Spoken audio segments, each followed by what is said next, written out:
A paz do Senhor, meu irmão, você, minha irmã, amém? Mais um vídeo aqui para o canal, amém? Hoje nós estamos aqui abrindo mais um trabalho aqui em nome de Jesus, amém? Com o podcast Tempo com Deus, amém? Que está no YouTube, o Grandão da Galileia. E hoje estou aqui recebendo duas convidadas mais que especiais, amém? Está do meu lado aqui a minha irmã, Evangelista Cíntia, que hoje veio para poder nos prestigiar. Amém, amada? Seja bem-vindo ao nosso canal. Que Deus abençoe, amém? Se apresenta aqui para os nossos seguidores que estão nos assistindo. Amém, glória a Deus. Fico muito feliz de estar aqui mais uma vez, né? Meu nome é Cíntia, né? Sou evangelista da Igreja Apostólica Rema, evangelista do Senhor Jesus.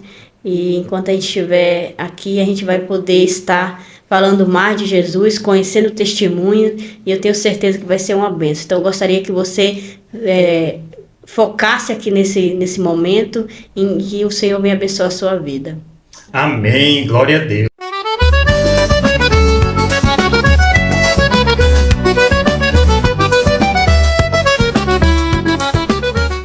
Dessa vez eu falei, olha, a gente não vai fazer nada então para impedir nem para ficar, a gente vai, né, vamos ficar viver a vida normal e colocar na mão do Senhor.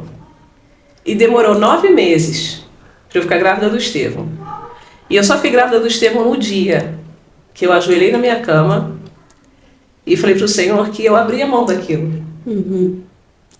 Isso é uma experiência que me emociona até hoje, porque eu aprendi nessa época o que era Cristo ser suficiente para mim. E eu falei para o Senhor, Senhor, a sua graça tem que me bastar. Não preciso de nada daqui, O Senhor é muito mais do que qualquer filho. Sim. Né? Não tem filho que vá preencher minha alegria como o Senhor preenche. Tem que preencher.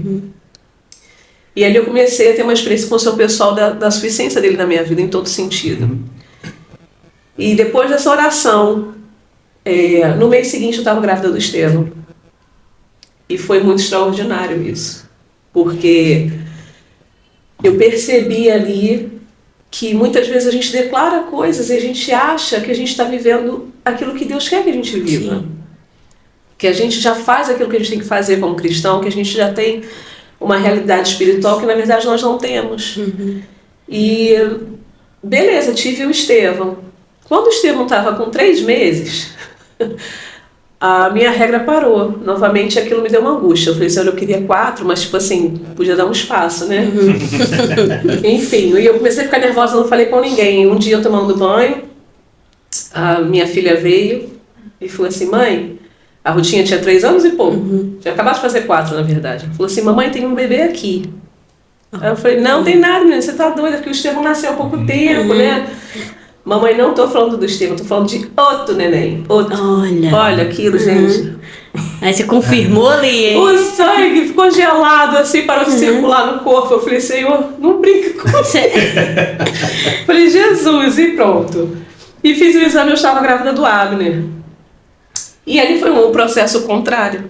Por quê? Eu queria muito o terceiro filho, óbvio, mas eu fiquei muito angustiada, porque era muito próximo, eu ia ter que parar de trabalhar, várias coisas, a cena veio toda na minha mente. Sim.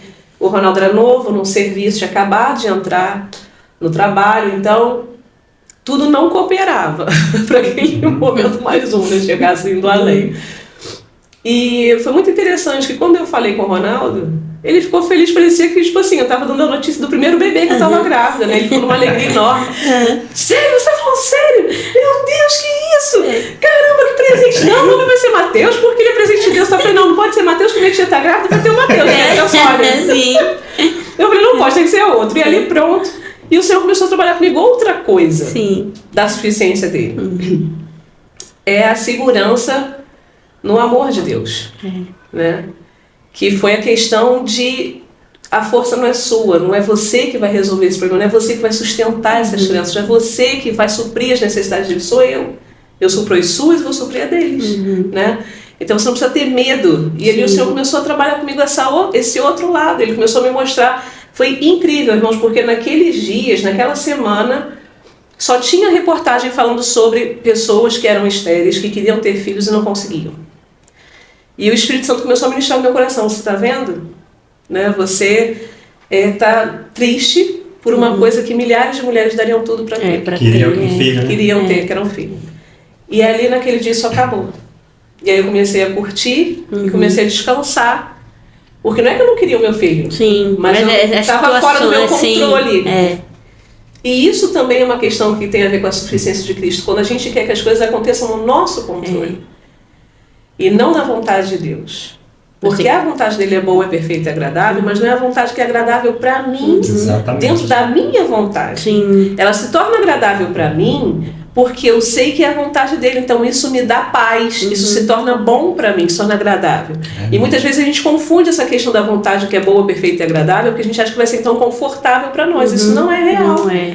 Né? E às vezes nós não aceitamos, porque nós queremos, assim, nós queremos que aquilo que em volta, nós queremos que Deus confirme aquilo e aconteça conforme a gente quer, mas não é nós deixar o Senhor, né? Então quando vem aquele confronto, quando você pensa uma coisa, né, planeja uma coisa e vem outra, e aí você tem um turbilhão de sentimento até você realmente dispor para o Senhor, né, dizer, não, Exatamente. Senhor, tá bom, eu estou aqui, eu aceito o que o Senhor colocou para minha vida, né? Exatamente. Então nós temos que ter esse cuidado, né? Deixar o Senhor trabalhar e não esse que venha trazer coisas ruins pra gente, porque poderia não querer o filho, poderia ter várias situações, né, ali que podia dar um basta naquele momento ali. Mas como a senhora deixou, né, o Senhor trabalhar na sua vida, isso foi maravilhoso, né? E aí aquele momento já não era mais de tristeza, de angústia, já era um momento de alegria. Você viu como o pastor Ronaldo recebeu aquela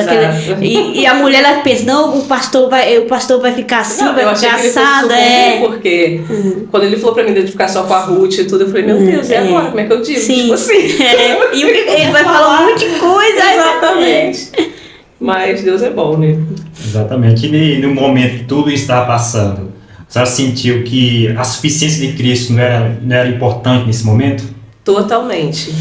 Totalmente, porque no Senhor, né, como a gente vai ler em Colossenses daqui a pouco, Cristo, ele é tudo em todos, né? Verdade. Por ele e para ele foram criadas todas as coisas. E isso nos consola muito. Isso é muito consolador. Porque quando a gente leu aqui, como a gente leu em 2 Coríntios 3, que fala que a nossa suficiência vem dele. Nós não somos mesmo suficientes em nós mesmos. A gente precisa abandonar toda a esperança que a gente tem na gente mesmo. Né? Porque a esperança que a gente tem na gente, não, o mundo fala o quê?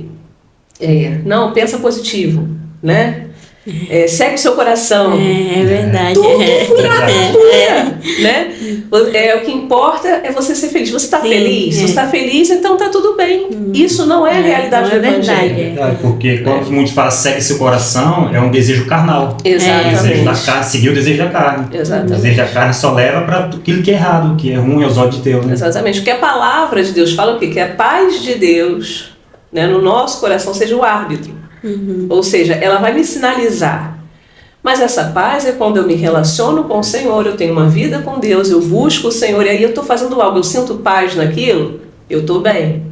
Né? Mas o Espírito Santo ele nos sinaliza, olha, isso não vai dar certo, isso não está legal, né? Por aí não vai dar, não vai ser bom. Às vezes uma coisa simples, a gente está andando numa rua, já aconteceu isso comigo. E eu estava andando numa rua e daqui a pouco o Senhor falou assim, não entra por essa rua. Dá a volta para o outro lado. Mas o caminho é mais longo, não importa, vai para o outro lado. E ter certeza que o Senhor me livrou de alguma coisa. É verdade. Né? Então, essa sensibilidade da gente perceber que a suficiência de Cristo, ela nos guia, né? E a gente precisa remar contra todos esses paradigmas que o mundo coloca, todos esses padrões que são oferecidos e, infelizmente, que a gente precisa entender que quando a gente se converte, né, algo acontece que é extraordinário. Literalmente nós morremos. E a gente morre para o mundo, né? E ressuscitamos em Cristo, novas criaturas. E as coisas velhas se passaram, né? E eis que tudo se faz novo. Ou seja, se tudo se faz novo, então o padrão que o mundo colocava para mim e que eu vivia antes não pode servir para mim hoje, como filho de Deus, né? Se em primeiro lugar eu tenho que buscar o sustento, o dinheiro e tal, com Cristo é diferente. É buscar primeiro o reino de Deus e a sua justiça e todas essas outras coisas serão acrescentadas, né?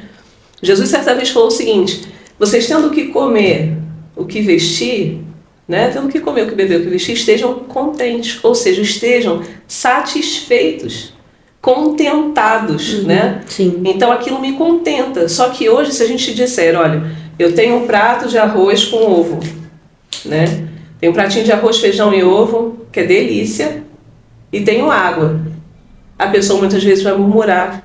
Ai, meu Deus, só tenho arroz, feijão e ovo, né? E uma água para beber. Gente, quantas crianças não têm água para beber limpa? Verdade. Né? Que bebem água literalmente de lama, que passam situações terríveis. A gente vê na África, a luta que é na África, nas nossas missões lá, nos orfanatos e tudo, e que é tudo, eles fazem o melhor trabalho que eles podem fazer lá. Eu fico assim, impressionada com a disciplina das crianças e com muito pouco.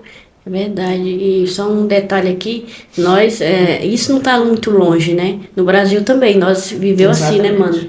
Né? No Nordeste, todo mundo sabe que é muito seco, né? Tem épocas que é muito difícil. Eu lembro que a gente bebia água onde os animais faziam necessidade, aquele restinho de água secando.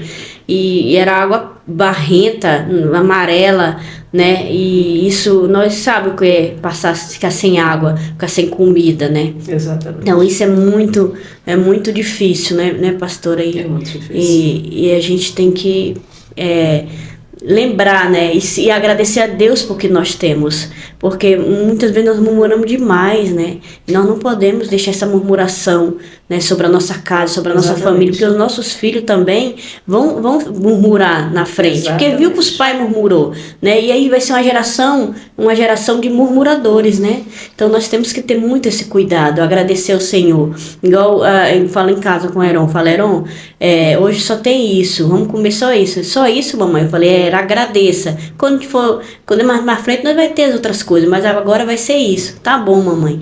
Então assim, eu tento lembrar ele que nem tudo na vida que a gente vai ter, né? Vai ter momentos e você tem que agradecer pelo que você tem, né? E isso é muito importante para crescer uma geração saudável, né? E uma geração curada, né? Dessas coisas que oprimem, de murmuradores, essas coisas assim, né, pastor? É verdade. E assim, é uma coisa que a gente vai aprendendo, né? Na verdade, a suficiência de Cristo ela é muito profunda, né? Porque eu fico olhando para os homens de Deus, né? Para as mulheres de Deus do passado, da Bíblia, que a gente vê várias situações, o apóstolo Paulo mesmo que escreveu a carta aos Colossenses e tudo, esses homens passaram situações muito terríveis, né? Coisas que, prisões, né? Açoites, prisões, perseguições, coisas muito, muito intensas. E a gente não passa, eu acho que nem a cosquinha daquilo que eles passaram, assim. E eles se mantinham firmes, sabe? Eles eram fiéis, eles eram firmes. Eles eram constantes, eles eram abundantes nas obras, né? E eu fico vendo assim que hoje a gente precisa de tanta coisa para servir a Deus, a gente precisa de tanto aparato, a gente precisa de um ótimo som, precisa de um ótimo microfone, a gente precisa disso, precisa daquilo, precisa de uma câmera maravilhosa, precisa de um ar-condicionado, de um aquecimento. Se está frio, o povo já não vai para a igreja, se está chovendo também não vai, se está muito sol também não vai, porque vai para o rio, para a piscina. E eu fico pensando, eu falei, Senhor, onde é que está? Onde é que nós estamos, sabe, nesse ponto, assim? E eu falo de mim, falo da minha vida, fico questionando, eu falei assim, até que ponto o Senhor de fato é a prioridade, até que ponto de fato o Senhor é o primeiro, é o centro da nossa existência. Porque antes o Senhor era o centro do Evangelho. Cristo é o centro do Evangelho. Né? Isso não mudou. Pode mudar pra gente. Quem muda é quem está falando. Mas ele continua o mesmo, o Evangelho continua o mesmo, não muda. Né? Mas o que aconteceu? Né? Até na ministração do nosso apóstolo, na semana passada, ele falou sobre isso. A geração dos nossos pais foi uma, com relação ao Evangelho. Pessoas que abriram mão da sua vida, fizeram um esforço muito grande para que a palavra chegasse até nós também. A nossa geração já não é assim. A gente está vendo uma geração em que busca e que toma, inclusive, aquilo que é do Senhor. Né? Uma geração que quer negociar coisas, que quer troca. Verdade. Que se relaciona com Deus em base de benefícios. Sim. E isso é muito triste. É muito triste. Isso é muito triste porque o que Jesus fez não é para isso. Não foi para esse tipo de coisa. Né? O que Jesus fez foi algo, primeiro, quem ele é, e segundo, o que ele fez quando ele entregou a sua vida, foi para que fôssemos reconciliados com ele e nos ligássemos a Ele novamente, e fôssemos restaurados novamente para sermos seus filhos, de forma que Ele fosse tudo em nós e para nós. Então, se eu tenho de fato o Senhor, até ontem na ministração também, né, na campanha da Sexta Profética, eu fui falar sobre a alegria. Quando nós temos de fato a alegria do Senhor, quando nós temos a alegria da salvação, né, essa alegria da salvação, a gente ficava, quando era criança, ficava pensando, o que é a alegria da salvação? Ficava mesmo pensando, depois os adultos falando, o que é a alegria da salvação? O que é a alegria da salvação? Até o dia que eu tive que ter uma experiência com o Senhor, eu tinha 14 anos, e eu percebi. Primeiro foi uma tristeza intensa, porque de arrependimento, né? E eu era uma pessoa eu era uma criança e uma pré-adolescente assim, muito mentirosa. Gente, pensa alguém que inventava história, porque tipo assim, eu sempre fui criativa e eu gostava de escrever. Sim. Então eu criava várias histórias e eu comecei a vivenciar aquelas histórias. Eu inventava assim, eu quero ser pai. Meu pai só não foi astronauta, mas o resto do meu pai foi tudo. Foi médico, foi... Nossa, meu pai foi de tudo. Meu pai foi de tudo, coitado. E meu pai, ele era técnico de contabilidade e ele trabalhava em recursos humanos. E pronto, uma profissão normal. Sim. Mas eu inventava muita coisa. E eu contava para as minhas amigas. Sério? E falava muito. E aí um dia, eu contava que eu tinha o jogo tal, mas era minha prima que tinha, na verdade, porque minha prima morava com a gente. Você não tinha medo não para que eles descobrissem? Nada, nem pensava nisso. Eu 12 anos, ninguém pensa que vai descobrir. 12, 13 anos, esquece. E eu falava que eu tinha o jogo da vida, o jogo de não sei o quê, banco imobiliário, não tinha nada, meu pai não tinha como comprar essas coisas pra gente. E com isso, o que aconteceu? Na escola, ninguém... Pronto, e quando eu na minha casa, viam lá os jogos, porque... Era da minha prima mesmo, estava lá. E pronto, achava que era meu.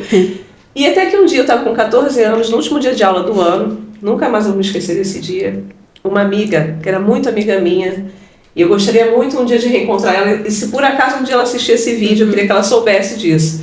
E eu já pedi para o Senhor, eu falei, Senhor, eu sei que meus pais me ensinaram na palavra, mas se o Senhor puder me colocar na conta dela, pode me colocar na conta dela, porque ela foi a pessoa que o Senhor usou para abrir os meus olhos, sem ela saber de nada. Foi incrível aquilo. Ela me chama Luana Silva, e ela veio com um presente para mim no último dia de aula, que era aquele Novo Testamento mais importante ao amor. Não sei se vocês conhecem, que tem um garotinho na capa, é antigo isso, e eu tenho ele guardado até hoje. Eu tinha 14 anos. E ela me chamou num canto e falou assim, ela era da Assembleia de Deus, da Igreja Assembleia de Deus. E ela me chamou, ela começou a chorar, ela falou assim, olha, eu quero te pedir perdão.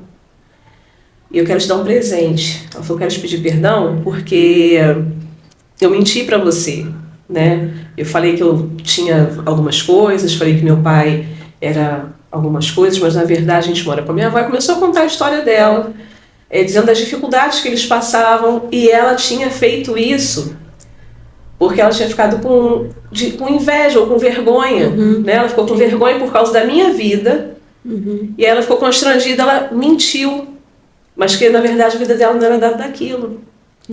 Gente, vocês não têm ideia do que o Senhor fez comigo naquela hora. O pacto, lembrou logo da... né? Porque eu fiquei num estado que eu não consegui falar absolutamente nada. Eu não consegui falar absolutamente nada. E ela me deu aquele Novo Testamento. E ela estava, inclusive, frisadinho, né? Sobre a questão da mentira. Foi. Meu Deus. E aquilo eu falei, Senhor, tipo assim, eu vi naquele dia como o pecado é terrível. Eu fiz com que alguém pecasse. Mal sabia ela que tudo que eu falava também era mentira, né? E aquilo foi um tapa, assim, de uma forma muito impressionante, porque o Senhor nos ama de uma maneira que Ele constrange a gente, leva a gente para um beco sem saída. Currala a gente tipo assim, ali. Olha, você, agora sai daqui que eu quero ver. Né? E aquilo foi, assim, extraordinário, porque aquilo mudou a minha vida. Nunca mais eu fui a mesma pessoa. Foi quando eu, de fato, tive um encontro com Jesus, foi ali, né, pessoal. E tive que abandonar aquilo tudo. Eu entendi o quanto aquilo era grave, porque eu não tinha noção da gravidade daquilo. Né? Primeiro era só inventar história, todo mundo inventava mesmo, todo mundo, né? Trazia também, fazer também. E aquilo mudou a minha vida. Então, assim, foi como eu conheci o Senhor, foi assim, de verdade. Porque meus pais me criaram pronto na igreja, eu cresci na igreja. Né? Meus pais se converteram, eu tinha 5 anos de idade. Meu pai foi pastor também, né? Ele já faleceu, né? Minha mãe é pastora também, mas eu precisei ter meu encontro pessoal com o Senhor, né? Sim. Nós precisamos. É verdade. E isso é outra coisa que acontece também, que muitas vezes os filhos crescem na igreja e a gente não se preocupa muito deles terem uma própria experiência. Mas meu pai sempre falava pra mim, minha filha, Deus não tem neto. Um dia você vai ter que se tornar filha. Deus só tem filho. Não tem neto. Deus não tem netos. Eu sou filho de Deus, você também vai ter que virar uma. Meu pai falava sempre assim. E eu falei assim, mas eu já sou, tipo assim, na minha cabeça já era. Né? E foi quando eu entendi nesse dia, eu falei, agora eu entendo o que meu pai dizia. Né? É verdade, viu? Porque as experiências que nós levamos é para a vida, né? E a gente tem que cada dia mais aperfeiçoar nossa vida diante de Deus, né? Pra gente não voltar aquela velha pessoa, né? De erros e pecado, né? E uma coisa interessantíssima é como que isso acontece num momento improvável, né? A senhora teve aquele momento com Deus, então não é só na igreja, não é só em certos momentos, ou você se ajoelha, agora eu vou ter uma resposta de Deus, agora eu vou me entregar para Cristo, e nada acontece, mas num momento improvável, né? É uma amiga, né? Uma palavra simples ali, o Espírito Santo foi e falou, é assim, assim, assim, a senhora caiu na real ali, assim, eu tô fazendo errado, eu tô fazendo feio, né? E ali teve aquele acho maravilhoso o confronto. Isso é uma coisa que, né, com aquele confronto ali e cai na real, como que eu fiz isso? Como que eu tava fazendo isso? E se não tivesse esse encontro, isso ia crescer, ia ficar uma adulta desse mesmo jeito, né? E ali naquela hora ali, aquele pacto que a senhora teve e resolveu abandonar aquelas mentiras, né? E seguir adiante, né? Isso e foi assim porque depois ela saiu da escola e a gente nunca mais se viu. Foi a última vez que nós nos vimos. Sim. E foi assim, é uma pessoa que eu guardo no meu coração com muito carinho, porque Deus usou mesmo a vida dela, né, sem ela saber. Sim. De uma forma muito profunda, que realmente mudou a minha vida, aquilo ali. E como a gente estava falando, né, essa questão assim, hoje a gente precisa questionar, né, a nossa vida, nosso momento como igreja também, do Senhor. Eu digo igreja, corpo de Cristo espalhado sobre a terra, né? Porque, pronto, nós temos partes do corpo de Cristo, né, e cada uma tem o seu foco, o seu propósito, né? O corpo de Deus é a mesma coisa, o nosso corpo, né? A mão é diferente do pé, é diferente do braço, né? Porque cabeça a gente só tem o que é Cristo, né? Mas o corpo ele tem várias funções diferentes. Então uma igreja ela vai ter uma ênfase mais missionária, outra vai ter uma ênfase mais de oração, outra mais de adoração, né?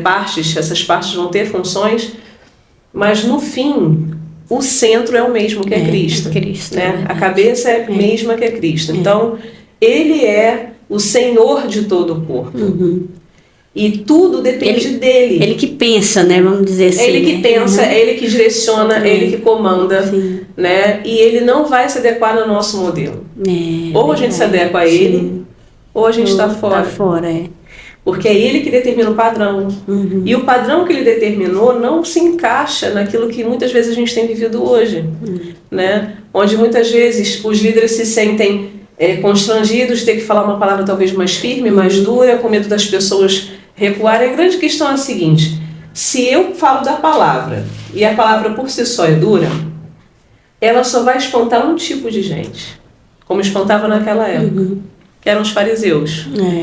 Eram os únicos que se escandalizavam com Jesus. Ficava, meu Deus, como é? Aí, por exemplo, meu Deus, como é que o pastor falou aquilo? Não pode, né? Tem novos convertidos, tipo assim, né? Então, uma pessoa que está cheia da sede de Deus, uma pessoa que está com o seu coração aberto, que está quebrantado, está arrependido, ela pode ouvir a palavra firme que for.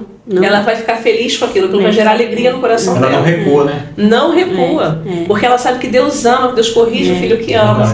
Né? E ela vai permanecer ali firme. Mas se você ouve uma palavra, uma coisinha que você não gostou e tudo, a grande realidade é o seguinte: essa pessoa nunca esteve.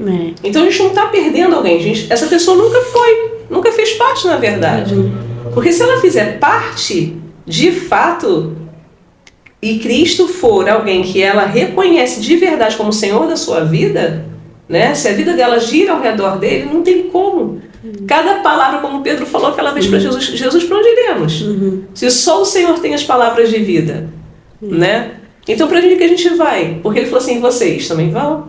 Quem mais quer ir? Exatamente. E Jesus não obrigou ninguém a seguir ele. Isso é incrível. Ninguém, você não vê Jesus pedindo por favor, fica, para ninguém. Só ia quem reconhecia. Só quem queria. Era totalmente de coração aberto e voluntário, era escolha pessoal. né? Ele chamava e a pessoa respondia, né? Com um sim ou com um não. Essa que é a realidade. E ele não obrigava, não obrigava. Ele então perguntou, e vocês também querem ir? Quem mais quer ir? Né? Estejam à vontade. Ele tinha um caminho, ele tinha um propósito, né? Ele tinha um objetivo, ele sabia o objetivo dele na Terra, ele sabia o propósito dele, e ele estava seguindo para aquele lugar. E ele não enganou ninguém. Né? Ele sempre falou da vida de cruz. E que eu acho interessante também, pastora, é que o Senhor, ele fala palavras firmes na Bíblia, né? Exortando, né, a nós, né? Então isso é muito importante para ter uma igreja saudável, né? Pessoas saudáveis, né, que somos nós, para poder exortar a nossa vida. Exatamente. Porque senão, se passar a mão na cabeça e falar palavrinha bonita, só de amor, mansidão, isso, e isso traz com que a gente não melhore. E aí você vai tendo uma igreja aparentemente linda, mas por trás, né, tá cheia de coisas que precisa ser curada, que precisa ser tirada da vida, né? Exatamente. E essas palavras de exortação, né, quando o pregador, a apóstolo, a pessoa que está pregando, isso me chama muita atenção, eu amo, porque eu sei que o Senhor está ali me consertando, assim, né, no mínimo detalhe, nós precisamos disso, né? Eu amo essas palavras de exortação, isso é muito importante para nossas vidas, né, pastora? Verdade. E pode falar. Não, também. E isso é incrível, porque aqui no texto que eu vou estar lendo agora, fala assim, em Colossenses 1, a partir do verso 15, diz assim: a supremacia de Cristo. Ele é a imagem do Deus invisível, o primogênito sobre toda a criação, pois nele foram criadas todas as coisas nos céus e na terra, as visíveis e as invisíveis, sejam tronos ou soberanias, poderes ou autoridades. Todas as coisas foram criadas por ele e para ele. Ele é antes de todas as coisas e nele tudo subsiste. Ele é a cabeça do corpo que é a igreja, como a gente estava falando aqui agora. É o princípio e o primogênito dentre os mortos, para que em tudo tenha a supremacia. Pois foi do agrado de Deus que nele habitasse toda a plenitude, e por meio dele reconciliasse consigo todas as coisas, tanto as que estão na terra, quanto as que estão nos céus, estabelecendo a paz pelo seu sangue derramado na cruz. Antes vocês estavam separados de Deus, e na mente de vocês eram inimigos por causa do mau procedimento de vocês. Mas agora ele os reconciliou pelo corpo físico de Cristo mediante a morte para apresentá-los diante dele santos, inculpáveis e livres de qualquer acusação, desde que continuem alicerçados e firmes na fé, sem se afastarem da esperança do Evangelho que vocês ouviram e que tem sido proclamado a todos os que estão debaixo do céu. Isso é extraordinário, deixa eu ficar arrepiado com esse texto. Porque sempre tem uma condição, né? E a gente vê que a gente vive, a gente vai se converte para o Senhor. E muitas vezes a gente vai levando uma vida muito relaxada, muito tranquila, muito... tipo assim, como se tudo dependesse do Senhor. E a gente vê que é totalmente o contrário. O que dependia dele foi feito. E foi muito bem feito e foi suficiente. Né? Tanto que acabou a questão, mesmo para os judeus que se converteram, acabou a questão do sacrifício. No sentido de perdão dos pecados. Né? Então hoje a gente não precisa mais matar animais para perdão dos pecados. Porque o que o Senhor fez, o Cordeiro de Deus, que tira o pecado, foi suficiente de uma vez por todas. Ele apagou a dívida que tinha contra nós. Né? Então isso foi suficiente. Essa obra, ela foi completa. E a gente precisa se apropriar dela a cada dia. Agora, isso tem sido realidade na minha vida, né? Na nossa vida? Essa suficiência do Senhor, a minha alegria está toda nele. Né?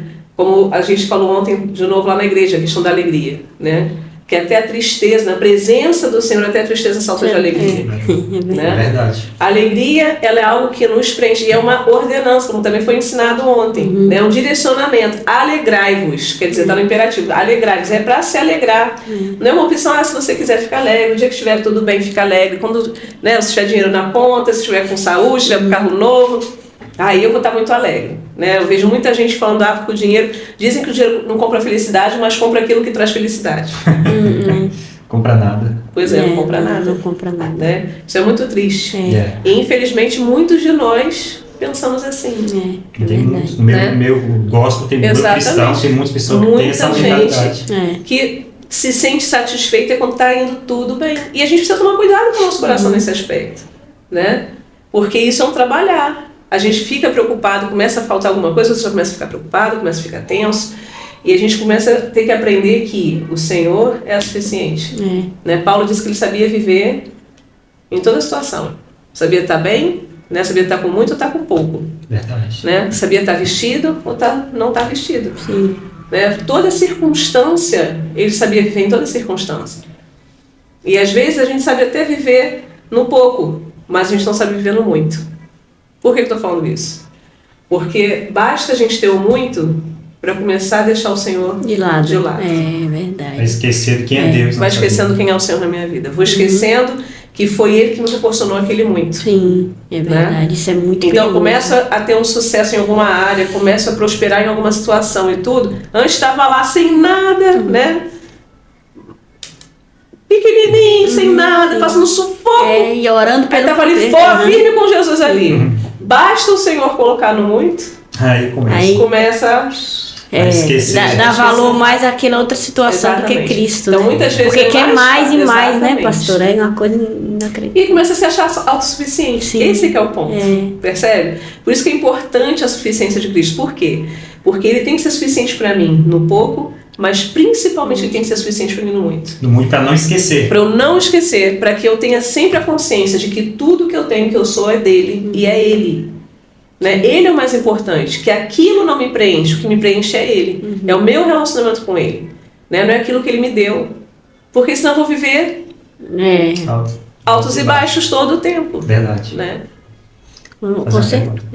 Com certeza, e isso é algo que nós temos que ter cuidado. Muitas das vezes nós pensamos assim, eu quero, e o Senhor não dá. Quando você descansa no Senhor, o Senhor te dá. Mas aí nós temos que ter esse cuidado para poder não ir pro lado de que as coisas lá fora que foi bênção, ir para aquele lado, porque o Senhor Ele quer que nós venha mais pro lado dele, mais e mais. Por isso que nós temos que vigiar, né, ficar atento a todos esses detalhes para nossas vidas, né, pastor? Amém. E a gente, como, né, muitas vezes nós somos líderes, né, todos nós aqui. E é uma coisa que a gente precisa tomar muito cuidado, são com as estratégias. As estratégias para evangelização, elas são importantes. Sim. Né? Mas depende do que seja estratégia de evangelização. Por que estou falando isso? Porque eu já ouvi coisas tipo: o que a senhora acha da gente tirar o nome, né, que é igreja, ou tirar claramente que é bíblico, ou qualquer coisa assim, para poder atrair mais as pessoas? Tipo assim, meio que dá uma enganada, tipo assim, sim. Só para a pessoa ir, né? Depois ela vai chegar lá, ela vai ver o que é e tal, mas só para atrair mais as pessoas. Aí eu falei assim, mas o que mais deve atrair as pessoas é o Senhor. Não é essas outras Cristo, Ele é atrativo. E aí, como se não pudesse ficar pior, eu ouvi assim: não, mas é só pra gente dar uma maquiada em Jesus. Pra, né? Sim. Pra poder se tornar mais... E aquilo feriu meu coração, gente. E eu não tô falando isso porque... É que eu vi o nosso estado. Não, que nós estamos. Não é que eu sou melhor, não é nada disso. Sim. Mas eu olhei e falei assim, eu chorei muito naquele dia. E eu confesso que eu chorei um pouco de raiva. Porque eu sou uma pessoa bem nervosa. E eu falei muito com meu marido, eu falei assim, onde a gente tá? Eu falei, o que a gente tá fazendo de errado? Porque eu falei, que nós chegamos nesse ponto, né? Exatamente, como é que a gente chegou nesse ponto? Eu falei, alguma coisa a gente está fazendo de errado. Porque se as pessoas estão entendendo dessa maneira, a gente mesmo, de alguma forma, está ensinando alguma coisa errada. Porque eu só falei o seguinte, falei assim, meu filho, se o que Jesus fez na cruz não foi suficiente, não é atrativo o suficiente para as pessoas se achegarem, então é o quê? Não tem nada que eu possa fazer para melhorar isso. O que eu posso fazer, o que nós aqui podemos fazer para tornar ele mais atraente do que a obra que ele fez na cruz? A obra que ele fez na cruz, ela é totalmente atraente. Sim. Ela é totalmente suficiente. Ela é o que chama a atenção. Ela é a beleza. Né? Jesus ali preso, todo ensanguentado, entregando o seu espírito ao Pai, perdoando o ladrão que estava ao seu lado. Tudo isso não é atrativo o suficiente. Uma pessoa que não deveria estar ali, né? Por si mesmo. Ele não tinha pecado, ele se fez pecado no nosso lugar. Sim. Não é? Isso é incrível. Isso é incrível. E a gente quer dar uma melhorada. Tá maquiada, né? Uma disfarçada para não ser tão ofensivo, né? O evangelho, ele ofende muita gente, né? Ele é ofensivo por si só, porque ele ofende o pecado, ele ofende aquilo que está mal, ele vai ofender aquilo que está errado, né? E o Senhor a palavra é muito direta, né? Isso é uma coisa muito que nos confronta realmente todos os dias, né? Cada dia que a gente ouve uma palavra, uma ministração, que você lê a Bíblia e tudo, a gente vai percebendo como o Senhor vai discorrendo em toda a palavra a forma como a gente deve andar e deve proceder. Porém, se a gente ficar preso, a gente não pode ficar preso no comportamento. E eu vejo que isso muitas vezes é o que acontece com a gente, né? Lá no Brasil isso acontece bastante, que é o quê? A pessoa era do mundo, se batizou naquele dia, ele já começa com uma linguagem evangélica. Já repararam isso? Né? A pessoa ele estava no mundo. Nunca tinha entrado numa igreja. Ele batizou, no dia seguinte ele começa a falar o evangélico. Isso eu fico olhando e falei, o que aconteceu? E vem aquela lista de regras. Eu posso, não posso, eu posso, não posso. Eu posso fumar, não posso beber, não posso, não posso, não posso. E a gente se preocupa com isso, a gente se preocupa muito com os comportamentos. Né? E o que isso tem a ver com a suficiência de Cristo? Tem a ver com o seguinte: o comportamento, ele não é o princípio, ele é um fim. Ele é uma consequência, pelo menos deveria ser. Sim. Mas como é que acontece as coisas? Não é ao contrário? É igual criança. A gente muitas vezes cobra do filho que o filho se comporte bem. Mas eu não trabalhei o coração dele para que ele entenda de verdade que aquilo não deve ser feito. Que ele não goste do pecado, eu não ensino meu filho a odiar o pecado, eu não ensino meu filho a rejeitar o que não vem do Senhor para a vida dele, mas quero que ele se comporte como um grande filho de Deus. Não ensinou nada disso. Aparentemente, né, pastor? Tá na casca ali, aparentemente, mas por dentro não tá nada. Nada mudou. E precisamos tratar lá dentro, né? Explicar lá dentro como que é, não é, pastor? Por isso que Jesus falou para Nicodemos naquela situação: importa-vos nascer de novo. Como se não nascer da água do Espírito, exatamente como é que eu vou voltar para o peito da minha mãe? Falando, não, se não nascer da água do Espírito, é a nossa cabeça é assim. Né? Muito de regra, muito de coisas literais, de físico, a gente crê muito naquilo que a gente vê. Né? E aí quando o Senhor fala que se não nasce da água do Espírito, não nasceu de novo na realidade. Então o que acontece? Isso fala de uma questão interna, isso fala de um novo nascimento, isso fala de um abandono daquela criatura que morreu. Ela morreu, mas ela precisa se manter morta, porque ele fala que desde que a gente permaneça no evangelho que foi pregado, que é esse evangelho aqui, né? Não tem outro evangelho a não ser esse aqui, né? Que é a palavra de Deus viva, que ela é eficaz, é como uma espada de 2 gumes, né? Que separa medula e espinho, separa alma e espírito, né? Essa palavra ela penetra tão fundo que faz isso, e é essa profundidade que vai gerar o resultado do comportamento. Verdade. E hoje no meio das igrejas hoje, entre o povo, segundo eles estão dentro da igreja hoje, falta essa suficiência de Cristo no meio deles, de muitas igrejas, né, que tem por aí afora? A gente não pode dar tiro no pé, né? E a gente não está aqui para falar mal da gente mesmo, não é verdade? A gente está aqui para refletir naquilo que a gente precisa melhorar, né? Como filhos de Deus, né? E eu coloco a igreja como um corpo que está espalhado sobre toda a terra, literalmente, todos, né? Todos nós somos aqueles que, entregaram sua vida para Jesus, somos a sua igreja, né? E o Senhor está edificando a sua igreja, Ele está limpando a sua igreja, Ele está transformando, a gente está sendo transformado todos os dias, né? E isso a gente percebe porque, aquilo que a gente tem conversado, muitas coisas são necessárias hoje, né? E a gente fica muito preocupada com a juventude nesse sentido, porque o jovem hoje tem muitas coisas que os atraem. Sempre tiveram, lógico, mas hoje é muito mesmo. E a informação é tão acelerada que são muitas informações o tempo todo, né? Tem muita novidade, como a gente está falando. Por exemplo, um iPhone hoje, eu nem sei que número que tá, porque eu não tenho iPhone, eu não gosto de iPhone. Tipo assim, talvez eu não goste porque eu nunca tenha tido, mas o sistema iOS, pronto, não é muito para mim, mas enfim, meu filho gosta. Mas cada ano sai um, que eu saiba, né? Acho que todo ano, ou de 6 em 6 meses, sei lá quanto tempo, sai um novo. Sim.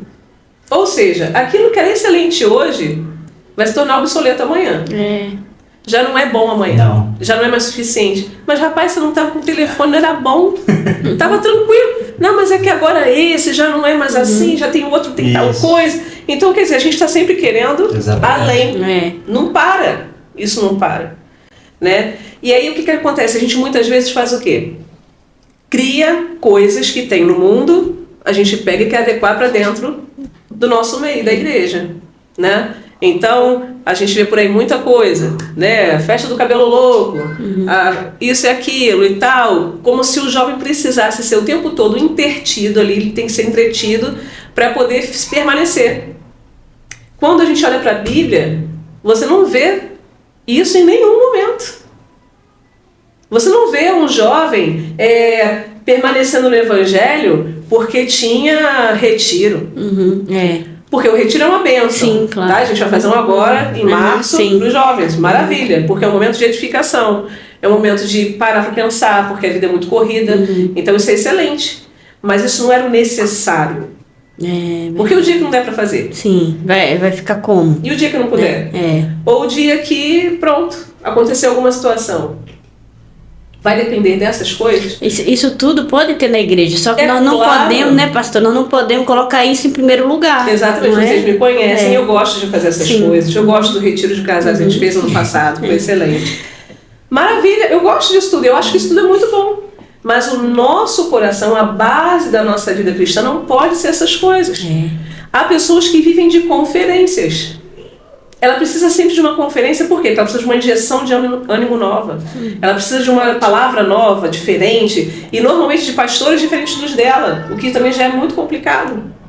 E aí fica com a cabeça toda confusa, porque cada um vai ensinar de uma maneira, de uma forma, né? Apesar da palavra ser a mesma, mas muitos não pregam literalmente só a palavra. Então o que acontece é que a pessoa fica confundida e fica ali vagando, sem ter uma vida realmente firme, porque o Evangelho, a palavra, Cristo não é suficiente para ela. Então ela precisa sempre de alguma artimanha, de alguma situação, de algo que a mantenha ali, que se torne, vamos colocar, aquela coisa do quem dá mais, né? Quem está ganhando, o time que está ganhando, né? O mundo, ou a igreja, não, porque nessa igreja tem tal coisa, porque essa igreja tem tal coisa. E aí fica, como o apóstolo falou semana passada, que virou um supermercado. Você escolhe, pega. Eu escolho o que eu quero, entende? E isso vai acabar. Isso vai acabar porque o Senhor está voltando e o Senhor vem buscar uma igreja gloriosa, remida, lavada pelo seu sangue, entendeu? Pessoas com compromisso, crentes fiéis, aqueles que realmente foram fiéis. O que interessa é o seguinte: eu estou sendo fiel. E eu me pergunto isso todo dia de verdade. Eu falo: Senhor, me ajuda a ser fiel todo dia, né? Me ajuda a permanecer firme na oração, permanecer firme na leitura da palavra, permanecer nessas coisas, porque tudo do nosso dia a dia, hoje em dia, tudo é muito corrido. A gente está num país diferente, né? Nós estamos aqui em Portugal, e aqui trabalha-se bastante, né? A gente sabe disso, e se a gente não tomar cuidado com isso, a nossa vida começa a girar em torno dessas coisas. E aí a nossa existência é para quê? Se o Senhor falou para a gente buscar primeiro o reino dele e a sua justiça. E as outras coisas vêm. E as outras coisas vão vir. E o que vai vir não é necessariamente a casa nova, o jatinho, o carro novo, o tênis tal, o iPhone 17, 18, qual que tá, que tem mais número. Eu estou extremamente desatualizado. Mas não é isso que o Senhor está falando que vem. Né? O que vem é o suprimento de todas as coisas. Né? E Jesus, ele não ficava preso a nada disso. Ele diz que ele não tinha onde reclinar a sua cabeça, não é? Ele andava e o Senhor ia suprindo as suas necessidades. Ele não tinha casa fixa, né? Não tinha, ele andava e ele estava sempre com as pessoas, ele estava sempre em convívio com as pessoas, no relacionamento, né? A comunhão com os seus discípulos ali, ele estava sempre suprindo as necessidades daqueles que passavam por ele. Não teve ninguém que chegou a Jesus e voltou de mão abanando. Não teve ninguém. E trazendo aqui para a atualidade daquela época, Na verdade, os que estavam aguardando Jesus não aceitavam isso, porque era insuficiente para eles, não é, pastora? Exatamente. Era insuficiente para eles, Exatamente. porque um Deus que vem não tem nem casa, vive daqui para acolá, não pode ser esse Deus. Nós queremos mais, nós queremos o iPhone 12 que tem tudo, 15, sei lá onde que tá também. Então, assim, naquela época eles queriam Jesus que viesse em glória, né? E mandasse, desmandasse ali, que fosse visto. Então, assim, aquilo foi insuficiente para eles, né? Isso que nos... É extraordinário. Quando a gente vê aquela situação de Samuel, né? Quando Saul é levantado rei, o que o povo falou? Que eles queriam ser igual aos outros povos. Sim. Eles queriam um rei como todos os outros tinham. Como se Deus não bastasse. Foi exatamente isso. Insuficiência ali, eles estavam com insuficientes, né? Ele queria ser normal, igual os outros reinos. Um reino que não tem... Sendo que Deus já era o rei, precisava. E isso foi o povo de Israel. E nós continuamos fazendo a mesma coisa. É mesmo, pastor. Coisa do passado. Exatamente. Né? Quer dizer, Deus era quem governava. Deus mesmo livrava Israel das mãos dos inimigos. Eles estavam 50 anos sem ter problema. Sem ter guerras grandes, sem ter nenhum tipo de problema. E eles quiseram ser como os outros povos. E hoje a gente não continua fazendo a mesma coisa? A gente vem pro reino do Filho do seu amor, a gente vem pro reino de luz, ele nos tirou das trevas, e a gente vem para a luz e ficamos com o olho, Senhor, nós queremos ser igual ao mundo. Exatamente. A gente continua fazendo a mesma coisa. E Samuel ficou muito triste naquela situação e foi falar com o Senhor. E o Senhor falou assim: Samuel, eles não rejeitaram você, eles rejeitaram a mim. Eles queriam alguém Eles queriam ver alguém, exatamente. Eles largaram a esperança deles, eles abandonaram a dependência deles do Senhor para colocar num homem. Como que pode, né? E a gente faz isso até hoje. E hoje tem muitas igrejas aí que vão lá por causa do pastor tal. Pastor famoso. Mas é por isso. O problema é o pastor famoso? Não. Nós O mesmos, problema né? somos nós que colocamos essa pessoa num lugar que não é dela, que é uma bênção, né? O pastor é uma bênção, é um exemplo, né, de vida cristã, a ser olhado, a ser realmente imitado, e tudo bem. Mas o problema é que quem é que move a minha vida? Quem morreu por mim? Exatamente, as pessoas esquecem disso. Exatamente. Quem é que... uma palavra dele basta para eu parar de respirar? Né? Quem é que se diz uma palavra eu posso ser curada? Ou eu posso ficar doente? Exatamente. Não é? Ele tem todo o controle. E a gente abandona a esperança no Senhor, a fé no Senhor, a dependência no Senhor para colocarmos em pessoas. E isso é grave. Muito grave, né? Isso é muito grave. Verdade, né, Cíntia? Quer acrescentar mais alguma coisa? Com certeza, isso é muito, com certeza, eu gosto sempre de acrescentar, né? Isso é muito grave mesmo, né? E por isso que nós temos que ter esse cuidado e perceber isso, reconhecer isso. E nós precisamos mudar, nós precisamos colocar isso para nossas vidas e não deixar que isso aconteça. Por isso, você que está vendo esse vídeo agora, né? Reflete no Senhor, né? Traga para sua vida também, né? Que venha refletir, que venha pensar e não deixar que as coisas coloque o Senhor no segundo plano, sempre colocar Jesus no primeiro plano, né? E isso são palavras que despertam a gente, né? Que o Senhor venha despertar a sua vida, a sua família, a sua casa e despertar nós também que estamos aqui, amém? Amém. Amém, glória a Deus. Olha, temos 5 minutinhos para poder estar encerrando. Também, se a senhora quiser acrescentar mais na sua fala aí. Não, é só mesmo isso, agradecer ao Senhor, né, por essa oportunidade. E para a gente refletir mesmo, né, porque é algo que todos nós precisamos aprender. A gente precisa estar meditando nisso todo dia. É algo que eu penso muito sobre isso, porque o nosso coração ele é muito enganoso, né? E a gente precisa guardar o nosso coração, né, de todas essas coisas que estão ao nosso redor, de todas essas doutrinas que o mundo tenta colocar que eu preciso. Não, você precisa disso, você precisa para ser mais feliz, você precisa disso para ser satisfeito, e isso é mentira, né? Então a gente está num mundo extremamente consumista. Verdade. E a gente precisa realmente estar atento, porque Cristo ele é de fato suficiente. Verdade. Assim. Só um minutinho que eu quero falar aqui, que eu quero falar, pronto, quero falar. Eu fico muito honrada, né, pela presença da senhora aqui. Saiba que a primeira vez que eu vi a pregação da senhora foi na igrejinha velha, lá de casa, né, no templo bem pequeno. E foi um culto de mulheres. Quando eu vi a senhora pregando, eu falei bem assim, eu quero pregar igual aquela mulher. Ai, meu né? Deus. E aí, então, algo muito maravilhoso, né? Algo que é característica que eu vejo, né? Que me caracteriza também, pelo fato de ter essa emoção muito boa, gostosa, porque é como se a gente estivesse ali conectado em Cristo, né? Naquele dia que eu vi aquela pregação, eu achei muito maravilhoso. Eu nunca esqueci desse dia, né? Amém. Não lembro qual foi, né, a palavra, né? Mas ficou marcado ali. E toda vez que a senhora vinha pregar, eu ficava muito feliz. E aí, quando a senhora decidiu ficar na igreja, aí foi mais alegria ainda. Foi, ai meu Deus, Glória que alegria. Deus, né? Eu fiquei muito feliz, muito mesmo. A gente também ficou muito feliz porque a gente já estava há um tempo, né, lá em Viana, buscando o seu direcionamento, né? E eu fiquei muito contente quando eu soube que os apóstolos estavam vindo para cá, né? A gente estava junto lá no Brasil, ficamos lá junto uns anos.